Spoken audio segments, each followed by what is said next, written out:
Mars. I'm 24 years old. I'm a Libra. I like long walks.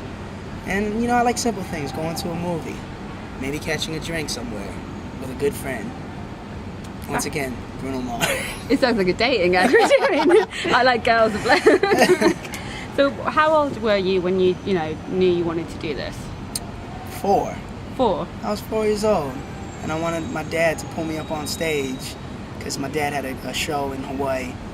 And I was like, put me in, coach. And he brought me up there, and I was this big. And I started, they were playing an Elvis song, and I started dancing. And I got a kick out of it. Didn't look, sound, nothing like Elvis, but I was addicted to the attention.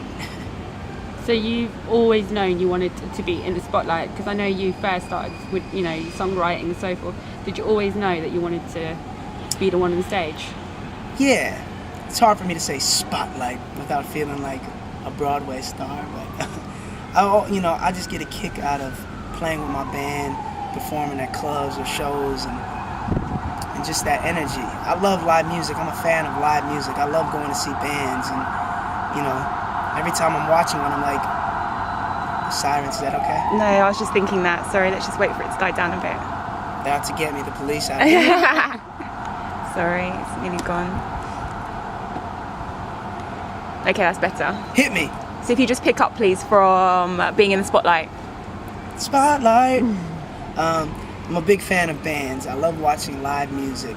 So that's why, I've always wanted to do it. Every time I go watch a band, I'm like, damn, I want to jump on guitar right now. So I really enjoy that part of the music biz. Who are your musical inspirations? The question is, who isn't my musical inspiration? Especially when you're a producer. You have to be a student. And especially a guy like me, that I want to work with everybody. I want to work with the biggest hip-hop stars, the rock stars. I love some great indie music, So you have to study these things. So if you ever get a chance and an opportunity to work with these people, you kind of have to know what world they're coming from and what kind of music they like. So I try to listen to as much as I possibly can. Did it get frustrating when you're writing hits for other people? Did you ever think, I want to be doing this? Or it didn't get frustrating writing hits for other people because I never wrote anything, I can't sing Get Sexy or Right Round. Songs like that, those are for custom for those artists. So I was never like, I wish this was my song. I get asked that a lot. Not even with the CeeLo one? The CeeLo one is awesome, huh?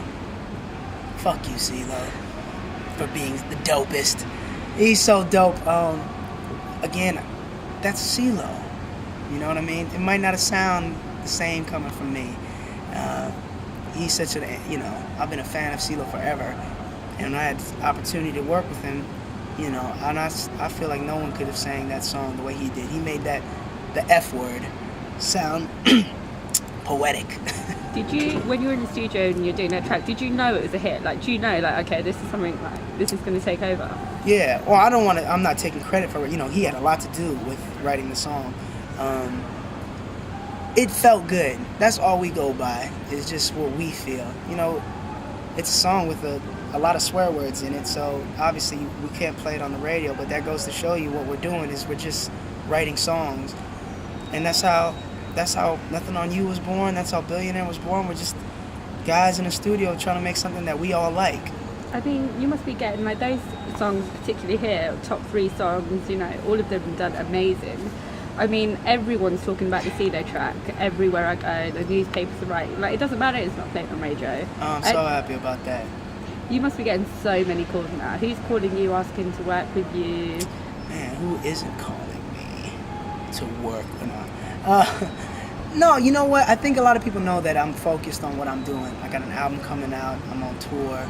It's not going to be as easy as it used to be, but I can't wait to get back into the studio. Like I said, I like working with other people. It's fresh. Keeps me on my toes, especially when I'm working with some serious artists like CeeLo and stuff like that. And it's people that I'm fans of. I'll do anything to get in the room with them and try to jam out a record. Have you got any plans with anyone specific for your album or for theirs? Whose album? For anyone in specific, have you got any plans for studio sessions? Not yet. Nothing is booked yet. What about your album? What can you tell us? Who you're working with, what the plans are, Stop winking at me, alright? What are you doing over there? I've never winked in my life. I know. But they can't see you, so it's awkward for me. Oh, okay, so you're just going to tell I'm just them. pretending. She's winking right Yeah. now. What are my plans? Like, what's your inspiration? Who do you want to... Are you writing all the album yourself? Yeah. The album's done, you know, but it's going to come out in the UK early next year. It's January, because I really want to be here when it comes out. I don't want it to be out. I want it to come out, and I want to be able to show you guys what's really going on. So the album's done, and we produced it all ourselves. We produced those songs. Why not produce the whole album? Can I ask you about your style? Like, you rock hats quite a lot, so talk to us about your hat collection. Any particular favourite style of hats you favour? You know, these hats, it kind of became my thing. Huh? I'm known for this freaking hat.